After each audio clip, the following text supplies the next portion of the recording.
خان صاحب نے اسپیشلی وکیلوں کو اپنی طرف مائل کیا ہوا ہے، وکیلوں کی ٹیم ترتیب دی ہوئی ہے، پاکستان کے سارے وکیل خان صاحب کے ساتھ کھڑے ہوئے ہیں. تو یہ کہ آپ کیا پیغام دینا چاہیں گے؟ یہ خان صاحب نے کوئی اسپیشلی آپ کی فورس تیار کی ہے وکیلوں کی، یا کوئی خاص چیز ہے؟ کیا ہماری جو عوام جاننا چاہتی ہے آپ سے کہ یہ کیا وجہ ہے آپ خان صاحب کے نظریے کے ساتھ کھڑے ہوئے ہیں؟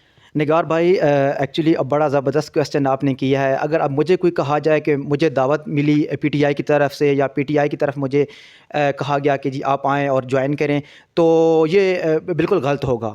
چونکہ کرنٹ سنیریو میں جو بتا رہا ہوں نا، کرنٹ سنیریو ہے پاکستان کا دفاع. تو جب پاکستان کا دفاع نہیں ہوگا، جب آئین کا دفاع نہیں ہوگا، تو ہم کہیں گے یہ جو اسٹیٹ ہے ہماری، ہم اسٹیٹ لیس ہو چکے ہیں. ہماری جو اسٹیٹ ہے وہ ختم ہو چکی ہے، پاکستان ٹوٹ چکا ہے. کیونکہ کوئی بھی اگر آپ کی جو اسٹیٹ کو کوئی مضبوط بنانے والی چیز ہوتی ہے تو وہ آپ کی جوڈیشری ہوتی ہے. جوڈیشری ایک مین پلر ہے کسی بھی اسٹیٹ کے اندر. پھر دین آپ کا کانسٹیٹیوشن ہوتا ہے، اور کانسٹیٹیوشن بہت مقدس ہوتا ہے، وہ سب سے اپر